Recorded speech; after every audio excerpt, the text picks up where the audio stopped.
এ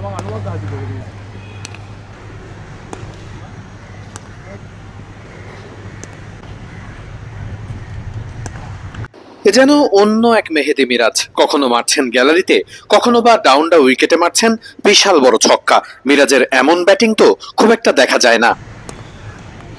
মাঠে হাঁটতে হাঁটতেই মিরাজের এমন মারমুখে ব্যাটিং দেখে সামনেই দাঁড়িয়ে পড়লেন কোচ ফিল সিমন্স। বারবার বলগুলো দিতে হয়েছে তাকেই।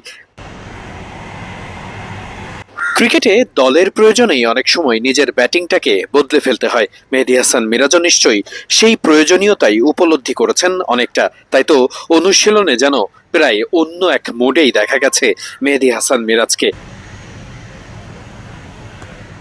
দুই ওপেনার, এরপর তৌহিদ হৃদয়, তারপরেই নামতে হয় মেহেদী হাসান মিরাজকে। এই সময়টাতে মিরাজের হাতে খুব বেশি সময় থাকে না, অর্থাৎ দ্রুতই রান তুলতে হয়। মিরাজ সে জায়গাটাতে খুব একটা পারদর্শী কিনা সেটা নিয়ে আলোচনা আছে, তার থেকেও বেশি আছে সমালোচনা। গত ম্যাচেও ভালো করতে পারেননি। দলে জায়গা টিকিয়ে রাখতে হলে মিরাজের ব্যাটিংটা যে অনেকটাই বদলাতে হবে সেটা মিরাজ নিজেও জানেন। তাই তো অনুশীলনে নিজেকে কিছুটা হলেও যেন বদলে ফেলার আভাসটাই দিয়েছেন ভালোভাবেই। প্রায় প্রতি বলেই আক্রমণাত্মক ব্যাটিং করেছেন, আর সেটাই মিরাজকে যেন অনেকটাই বদলে যাওয়া এক ব্যাটসম্যানে মনে হয়েছে।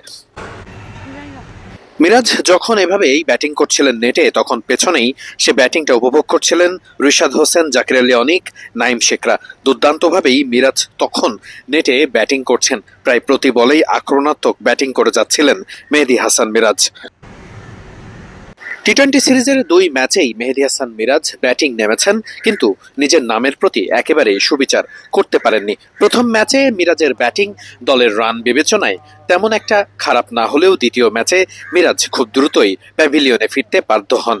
প্রেমাদাসার শেষ ম্যাচে মিরাজ শেষ পর্যন্ত একাদশে থাকবেন কিনা সেটা সময় বলে দেবে। তবে যদি তিনি একাদশে থাকেন সেক্ষেত্রে মিরাজের ভূমিকা নিশ্চয়ই মিরাজ বুঝতে পেরেছেন ভালোভাবেই। তাই অনুশীলনে নিজেকে উজাড় করে দেওয়ার সর্বাত্মক প্রচেষ্টাই দেখা গেছে মেহেদী হাসান মিরাজের মাঝে। যত সময় ব্যাটিং করেছেন তত সময় এভাবে আক্রমণাত্মক ব্যাটিংই করতে দেখা গেছে মিরাজকে। প্রেমাদাসায় বাংলাদেশ দলকে জিততে হলে সবাইকেই ভালো করতে হবে। মিডল অর্ডারে তৌহিদ হৃদয়, মেহেদী হাসান মিরাজদের ভূমিকাটা সেখানে খুবই গুরুত্বপূর্ণ। শামীম পাটোয়ারি কিংবা জাকির আলীদের ফিনিশিং এর জন্য খুব ভালো একটা স্কোরবোর্ডে রান দাঁড় করাতে মাঝের ওভারগুলোতে গুরুত্বপূর্ণভাবেই ব্যাটিংটা করতে হয় মিরাজ হৃদয়কে। সে কারণেই অনুশীলনে বাড়তি কনসাসনেস দেখা গেছে সকলের মাঝেই। টি-20তে দ্বিতীয় ম্যাচে শ্রীলঙ্কাকে রীতিমতো আউটপ্লে করে দেওয়া বাংলাদেশ প্রেমাদাসায় শেষ পর্যন্ত জিততে পারবে কি? প্রেমাদাসা স্টেডিয়াম থেকে ওয়াহিদ মুরাদ, মিডফিল্ড।